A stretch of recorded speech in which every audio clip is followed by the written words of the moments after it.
question floating around the internet.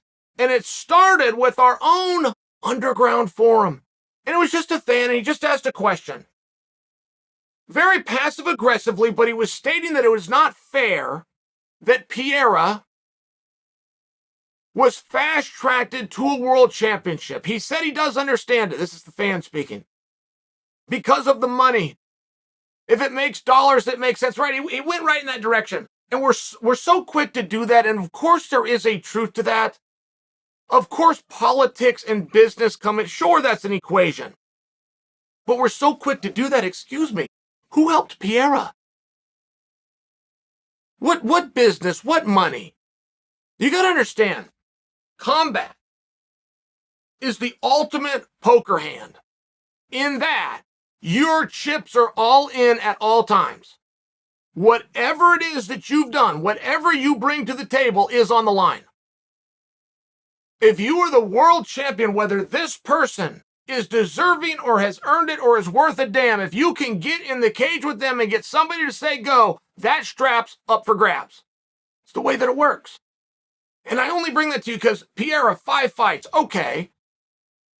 Just beat Sean Strickland, who beat 8 men in a row. He just beat Sean Strickland, who is ranked number 4 in the world. He just beat Sean Strickland, who was the only guy in the top 5, not the first one called, the third one called. We weren't told who those other 2 were. But we do know that 2 other guys in the top 5 were called and said no. And not only did he beat Sean, he didn't get a hand put on him, and he stopped him about 2 minutes. I mean, in fairness, give Pierre... What favor's being done to Pierre? Then I have to hear about the business side. Guys, this fight doesn't work. Do you have any idea the effort that Dana White is going to have to put in this? Now, it's massive. We love it. It is my number 1 fight that I want to see for a plethora of reasons, but I could not explain this fight to the little old lady in Iowa and get her to give a goddamn. I couldn't hold up a picture of Pereira and have anybody on the street know who he is. I'm not giving him a hard time. It's the relevance to him being new. It's the relevance to him having 5 fights. I come from a sport that nobody cares about. My teammates and I, University of Oregon, we work so hard. We're the hardest working guys in town. Hardest guys on the campus. Everybody knew it. And once a week, we get to go to mat court and wrestle in front of each other's moms and dads. Nobody came to watch us. They just simply weren't interested. So when I say that Pierre is not recognizable, I'm not trying to insult him. Look, that's just the reality of kickboxing. Him being a 2-time world kickboxing champion and 50 cents will get you a cup of coffee. Us hardcore fans, or more specifically, the person that made this post that had a lot of support saying, oh yeah, this is just for the business. First off, DraftKings has those 2 dead even. Chael Sonnen did a poll that in 17 minutes, 51,000 of you weighed in on. And you favored Adesanya 52% to 48%. That's even money, guys. When we talk about dead even, 52 to 48 in this space, that's even money. And I only bring that to you because if this is just about the money and Pierre to deserve it, then Adesanya would be a massive favorite. This would be an easy fight. That's what that means. If it's not a poker hand and Pierre didn't get to just collect 8 scalps that Strickland had brought with him, you're misunderstanding the sport. And to make believe that this is massive business, guys, we could bring in the whole kickboxing community. We could bring in the whole kickboxing community and damn near fit them in this studio. It's much like the wrestling community. There isn't one. And yes, what a guy did before should give him a level of a leg up for sure. Bo Nickel, just by example. Bo Nickel is a multiple-time world champion. Multiple time. You win the NCAA championships, that's a world collegiate championship. He won 3 of them. Sure, that should give him a little bit of a boost. Sure, people are going to look at that when they rank him faster than many other guys.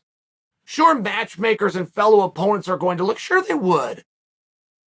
Pierre is a 2-time world champion who has wins over Adesanya, who had to come up through the UFC, not on the most beautiful contract, not the most beautiful placements on the card, Some bitch still hasn't been booked in championship rounds.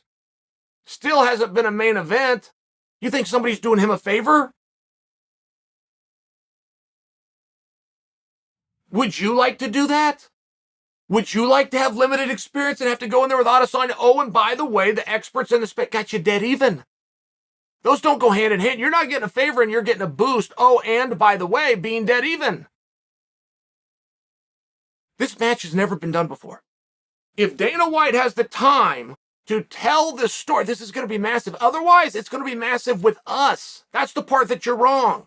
This is not blockbuster business. This is not Christian Ronaldo. This is not Shaquille O'Neal. This is the world kickboxing champion.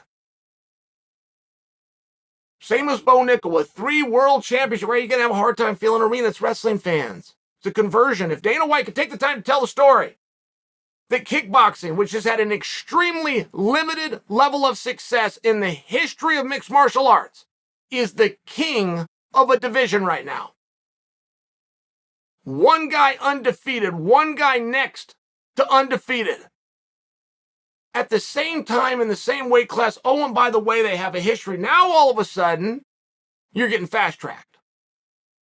But if you don't want to give Pereira Adesanya, I mean, let's just make believe. Let's just play this all the way through. If you don't want to give Pereira to Adesanya, you think he's having some favor done for him, or you think this is business and a cash grab, which you're just flat wrong. You're just flat wrong. Now, by the time it comes around, if this story can be told, you can end up being right. But you are not handed a bird in the hand on this one. But if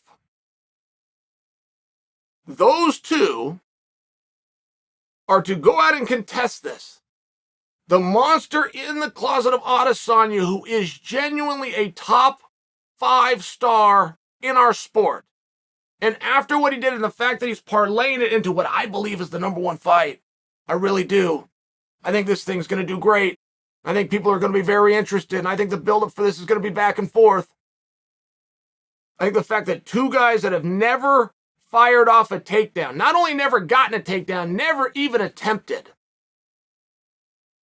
are going to go out and kickbox for a unified combat championship. I mean, I find this fascinating. But if you're not going to give that to Pereira, then I would ask, who are you going to give Adesanya? Would you have any problem if Sean Strickland had beaten Pereira and Sean Strickland goes for the championship? I don't think you do. That would be 9 scalps in a row, undefeated within this division. I don't think you'd have any problem with that. And if that statement is true, then of course the guy that beat him, it's got to be true for him too. And I would be very curious, if Pereira is not the right guy, who is? Adesanya is lapping the division. He's beaten everybody, and he's beaten some of them twice. The one good news for Adesanya, I would think, right? What drives a guy? What motivates a guy as successful as him? How do you do it? How do you get to the top? How the hell do you stay there? He's getting better. Just to be the guy, you go take him down, you hold him there. He's getting better right in front of your eyes. But what would you do? The one good thing that he had going into last Saturday is that he knew he was going to have parity. He believed he was going to have fresh blood. He is not going to have to do a rematch. Wouldn't you know the irony? Son of a bitch. Not only has he got to do a rematch, he's got to fight a guy for a 3rd time. There is no worse scenario for Adesanya. He is cloaked in a curse of his own success. Having beaten everybody, then you got to go beat them all again. Now you got to beat them a 3rd time. Now they're bringing a guy from your past over to a sport. He can't get anything new. He can't go sit down and watch any new tapes. Rematches are hard to do. Rematches are hard to get up for. The one thing he thought he was going to get in this next contender was parity. And the irony is he's got to take on a guy for the 3rd time.